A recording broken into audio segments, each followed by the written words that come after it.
দেশে ফিরে প্রথমবারের মতো নিজ জেলা বগুড়া যাচ্ছেন বিএনপির ভারপ্রাপ্ত চেয়ারম্যান তারেক রহমান।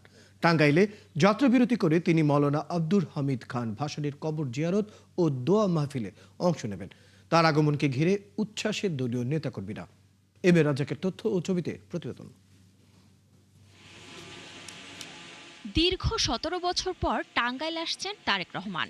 তার আগমনকে ঘিরে তাই জেলা জুড়ে বইছে উৎসবের আমেজ। আগামী ১১ জানুয়ারি টাঙ্গাইলে পৌঁছাবেন তারেক রহমান। সেখানে মাওলানা আব্দুল হামিদ খান ভাসানীর কবর জিয়ারত শেষে জেলা বিএনপির উদ্যোগে আয়োজিত দোয়া মাহফিলে অংশ নেবেন।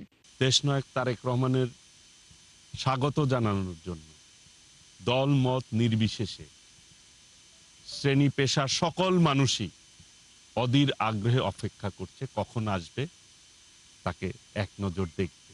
দলীয় নেতাকর্মীরা বলছেন, তারেক রহমানের আগমন ও দোয়া মাহফিল সফল করতে দলের পক্ষ থেকে সব ধরনের প্রস্তুতি নেওয়া হচ্ছে।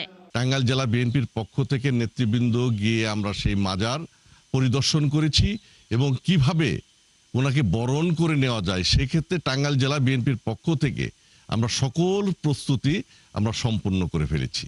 এদিকে তারেক রহমানকে নিরাপত্তা দিতে প্রশাসনের পক্ষ থেকেও নেওয়া হচ্ছে প্রয়োজনীয় ব্যবস্থা। শান্তা ইসলাম, ৭১।